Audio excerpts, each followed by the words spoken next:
Okay, so people, foe. This is the new film from Gareth Davis. He co-wrote it. He co-wrote it with Iain Reid, and it's an adaptation of a novel Reid wrote of the same name. In 2018, I believe that came out. You know what I mean? So the film is produced by Ian Canning, Gareth Davis, Kerry Kaskansky Roberts, and Emily Sherman. It's executive produced by Robert Wallach. We got Iain Reid, Dawn Paruse, David Levine, Samantha Lang. It is co-produced by Kate Glover, Jonathan Schwartz, and Libby Sharp. Music, we have Oliver Coates, Park Gia, and Agnes Abel. Oh, Agnes Abel. Yeah. Cinematography is Matthias Erdley. Peter Skiberas edits the piece. Francine Maisler and Kirsty McGregor handled the casting.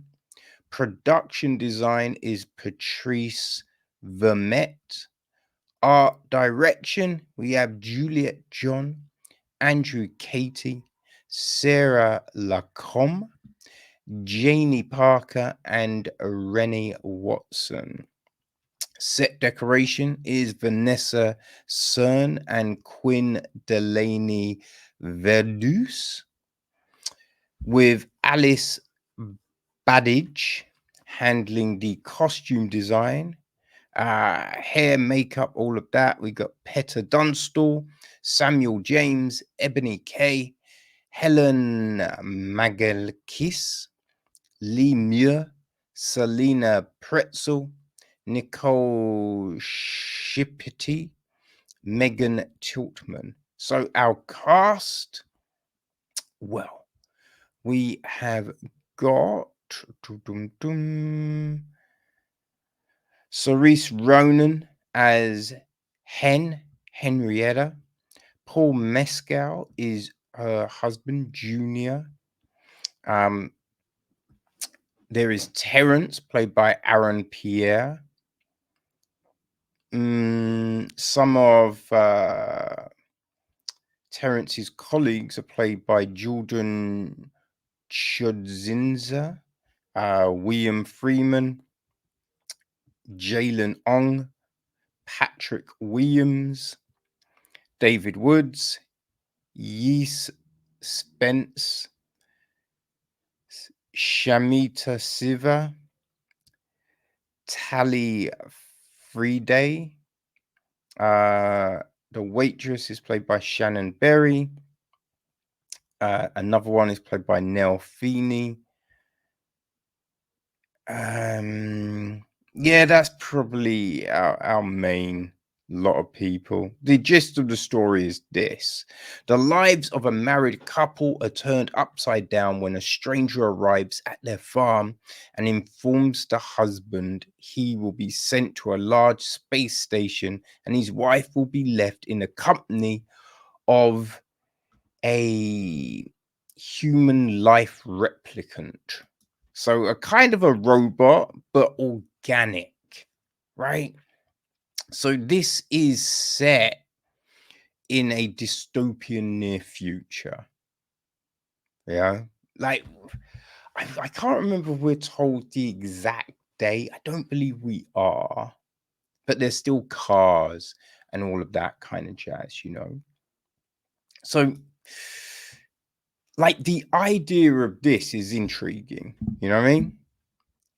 Like, because I think water is scarce in this world. We start off with Hen in the shower, and she's crying. She looks very sad.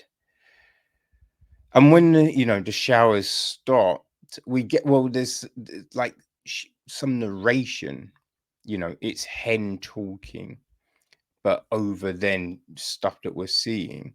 But we see her recycle the water.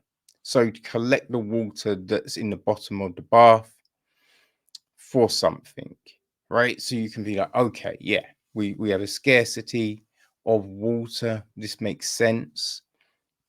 And she's with her husband. They're on this farm it's been in his family for generations. But all of a sudden, there's a knock on the door. Well, someone's driving. It's late. It's mad late. And it's this guy, Terrence. He knows their names, right? They're very confused. And he's just like, listen, I work for this company, Outnumber, I believe it is, right? And they they've got all of these different programs supposedly to help society, and the new one is this space station, and they're sending people there. And so he puts that out there, but the thing is, only one of them, because at first they're like, why would we want that? And he's just like, no, just one of you, Junior. And then he tells them, well, you don't have to decide anything yet. This won't happen for 2 years. Right, so you're like, okay, interesting. Right, and he also says that, well, we then, a couple of things happen, not a lot, right? But he's back, right? And that's one of the weird things about this film, because there's no real time frame. There's nothing that lets you understand. Oh, okay. Yeah, clearly this amount of time has passed. There's no so you can't even look at the characters and be like, oh, wait, he suddenly got stubble, or her hair's got longer. So obviously amount of time has passed. There's nothing, or maybe there was a more visual cue that I just missed. But as far as I'm aware, there's nothing that indicates the time, So when Terrence appears again, it doesn't seem that 2 years have gone by, but he's back and he's just like, right, so this is happening now. And the thing that he didn't tell them the first time was that they will create a duplicate of Junior. Right? They're going to create this duplicate to keep Hen company, because it would not be humane to leave her all on her own in the middle of nowhere, So they're like, oh, yeah, we're going to create this. But yeah, so I think, right, this film, it seems like it's trying to explore the notion of love, relationships, connections, and what makes us human, right? They seem to be the themes. Maybe I'm wrong, but that's what it seemed to be. But I think there was things that just weren't very clear to me, right? Because firstly, if this duplicate was basically a straight up, they say it would have the same memories, just can do the same things, then why not send the duplicate into space? Right? That was, yeah, that was something that was just like, wait, why wouldn't we just do that? Yeah, and I think it's just we don't see enough, like, from Hen and Junior to kind of see this great connection. Right? There's a weird bit like after Terrence goes the first time, they kind of have bit of a, it's not so much an argument. He wants to talk about it right now, but it's late. She's like, I want to go to bed, and I'm feeling ill, so can you sleep in the spare room? So he's like, what? And she's like, just go in the spare room. So he goes in the spare room. Then we have her go into the spare room and be like, I missed you. But it's just like, but no time has passed. Right? So there's just these things that aren't necessarily clear. But in the interactions that we see between Junior and Hen, it's not necessarily loving or caring. You know, like there's a lot of shortness. You know, like, oh God, what we, oh, that's not what I said, or "Oh, just do this, or I'm not moving. Right? There's a lot of that. You know, this farm has been in his family, granted, but it's like it seems to be, the things seem to be on his terms rather than what might be good for her. You know, there's just this stuff.